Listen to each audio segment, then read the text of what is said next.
Hey everyone. I think there might have been a little bit of confusion with assignment 2 with a lot of you. So I thought we would just go over it bit by bit. And you'll have to excuse me. I'm trying to do this with the tripod between my knees and a big stack of paper here.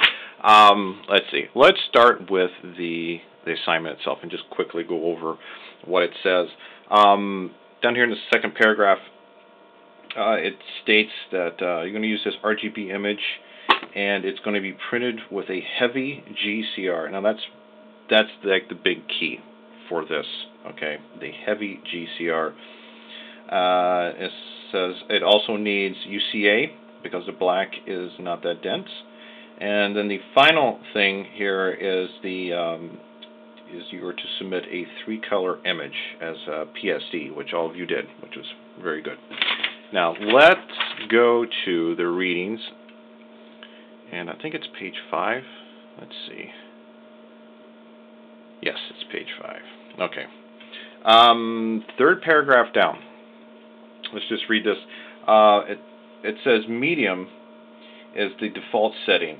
The heavier the GCR, more process inks, CMY, will be taken from the image and replaced by black.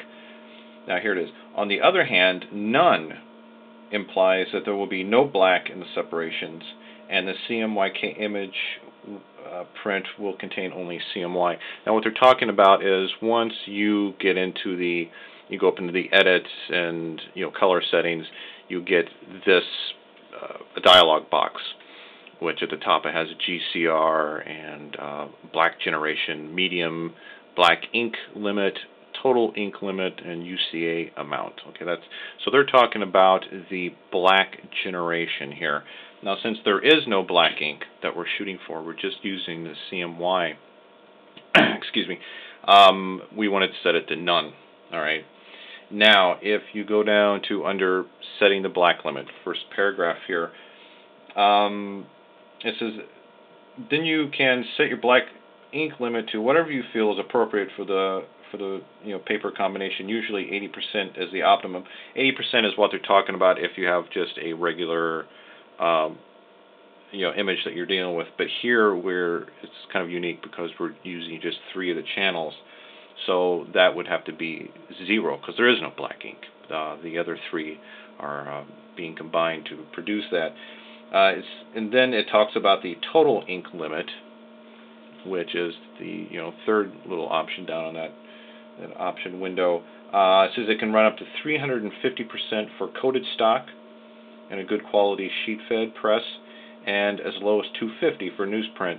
Now the assignment doesn't really stipulate what kind of paper this is going to be on. So what was it? I guess we can split it at 300, or maybe even go up to 350 if you want. The next paragraph down says the adjustment of UCA depends on the amount of GCR used. Now here it says for heavy GCR, now remember this is what the assignment is for, heavy GCR, it should be set to around 10 to 30%. So, again, we can split the difference and go with 20 or even up to 30 if you wish. So let's open up the image here. And I'm using PS3, by the way, or CS3, excuse me. And here's the image.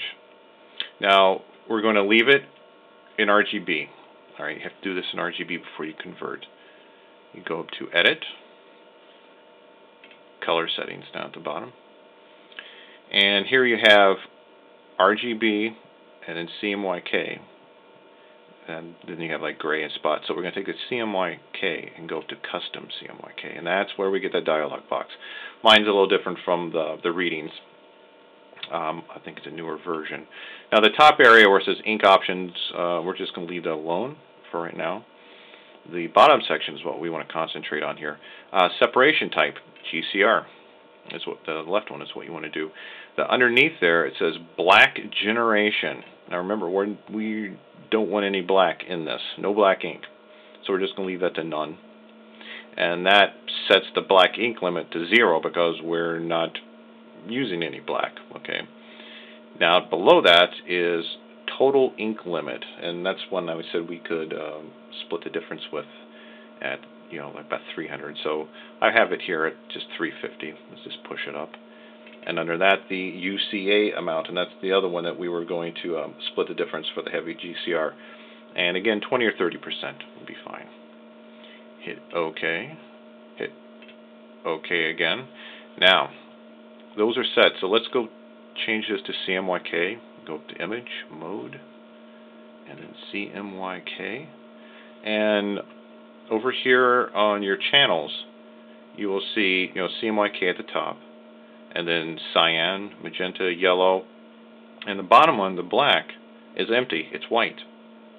Because, you know, we specified no black ink. So, matter of fact, if you turn it on and off, it's, you know, looks exactly the same.